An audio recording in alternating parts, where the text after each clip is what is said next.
Hey, it's Camila Stevenson, and around here we talk wealth. And there is a country on the other side of the world that has quietly been funding your portfolio for 30 years, and it is in the process of taking that money back. Now, most people who are holding XRP still has no idea that this connection exists, which is exactly why it can hurt them.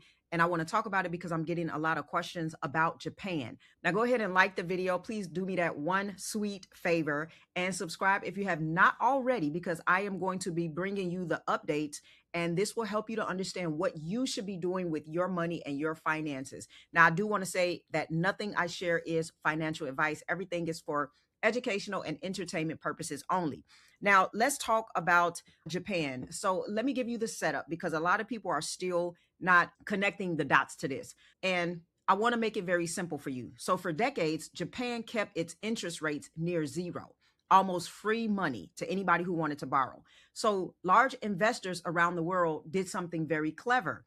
They borrowed money in Japan for almost nothing, pretty much 0%. They took that borrowed money out of the country and they put it into assets that pay more. That includes American stocks, bonds, real estate, tech, crypto. They got loans for their businesses.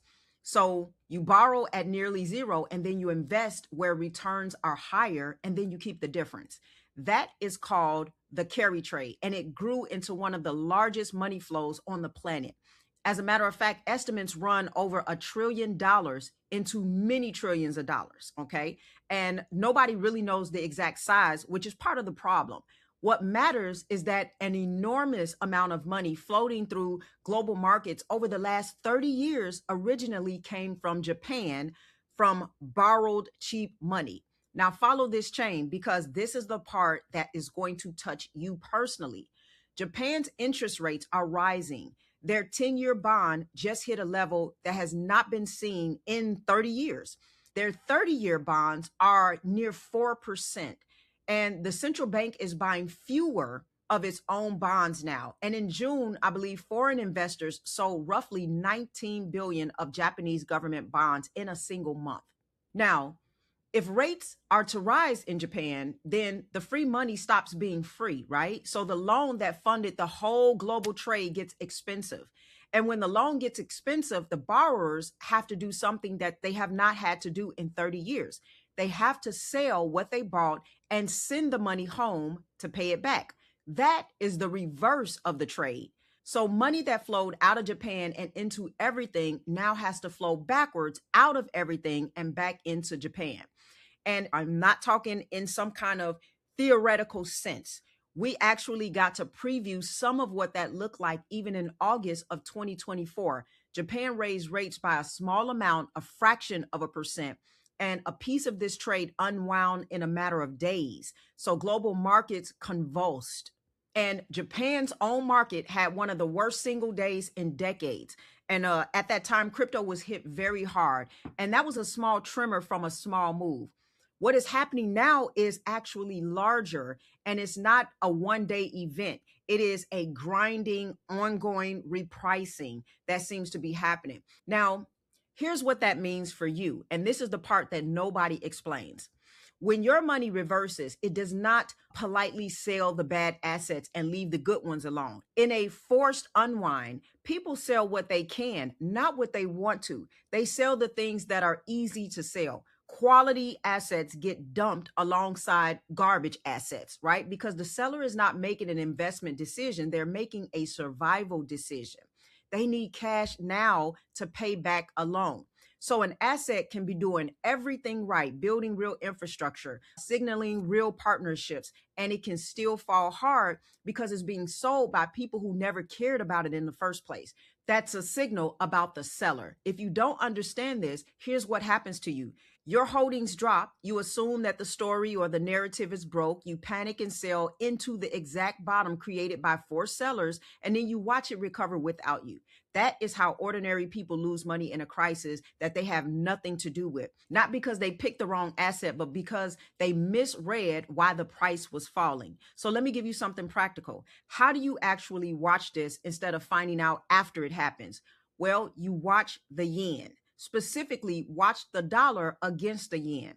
When the number climbs, the yen is getting weaker, and a weakening yen is a pressure gauge. The weaker it gets, the more pain builds inside of Japan because a collapsing currency makes everything they import more expensive, and eventually the Bank of Japan is forced to respond. Then they're going to defend the currency and they have to raise rates or they step into the market. And that response, the defense, is what springs the trap. It makes the borrowed money more expensive all at once, and the unwind accelerates. So you're not watching for a specific number, you're watching pressure build. The higher the yen number climbs, the closer the reaction gets. And if you ever see it in reverse, sharply and violently downward, that is not calm returning. That is usually intervention.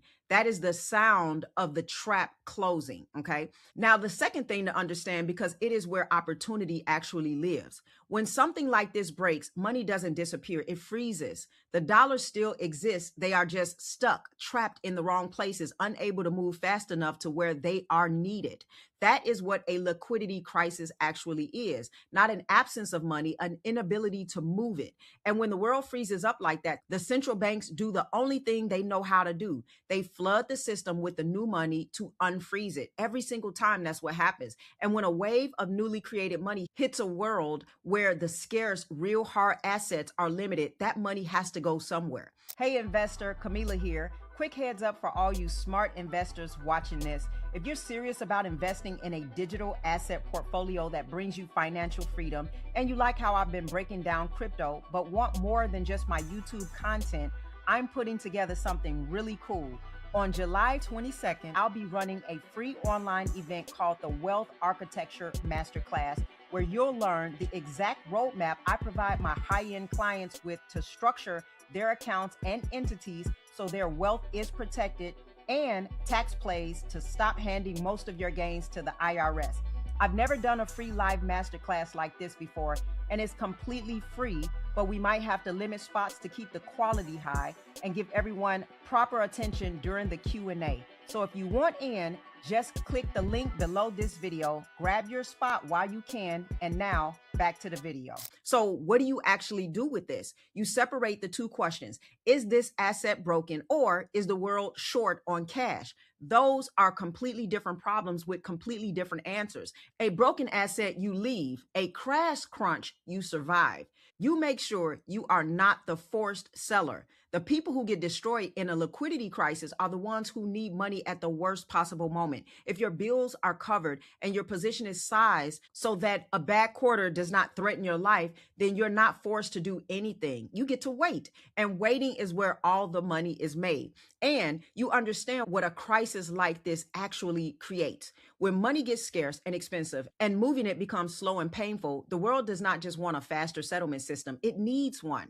The entire reason a neutral settlement asset exists is to move value across borders instantly without anyone parking huge piles of cash in accounts around the world just to make a transfer possible. A crisis is the moment that problem stops being theoretical and becomes urgent. Now, I'm not going to tell you a bond crisis in Japan is a guaranteed price event for anything, okay? What I will tell you is that the conditions that break the old system are the same conditions that make a replacement necessary. And the people who understand that in advance are not the ones panicking when it happens. They are the ones positioned before it does. Now, if you are holding for a shift that plays out over years and not weeks, then you may want to understand that where you hold it matters just as much as what you hold. Think about it this way. You can be completely right about the direction of the world. You can hold through every drawdown. You can be proven correct in the end and still hand a large slice of the reward to the tax man at the finish line simply because you never thought about the container. That is a painful way to be right. I keep the long-term portion of my own XRP inside of a Roth through iTrust Capital, where digital assets and metals can sit in the same account and the qualified growth comes out without the final cut being taken from me. Now, if you do want to know more about that and you want to get your account set up, which I believe you should, then the link is in the description for that, and they do give you a $100 funding bonus when you fund the account. Now, tell me in the comments, what are your thoughts about Japan? Do you feel like we are going to have some downward pressure because of Japan raising rates? I do want to know what you are investigating on your end. And does this scare you, or does it make you ready to position yourself? Let me know what you're thinking about that. Also, go ahead and like the video and subscribe if you have not already. I do want to let you know that you should be watching Japan, and not because Japan is the story, but because Japan is the loan that funded everything. And the loan is being called in at this point. I want you to learn how to tell the difference between an asset breaking and the world running short of cash. Because if you can do that for yourself, then you will be holding very steady when everyone else around you is liquidating. Do not be that person. And as always, I want you to stay wise, stay wealthy, and I'll see you in the next video.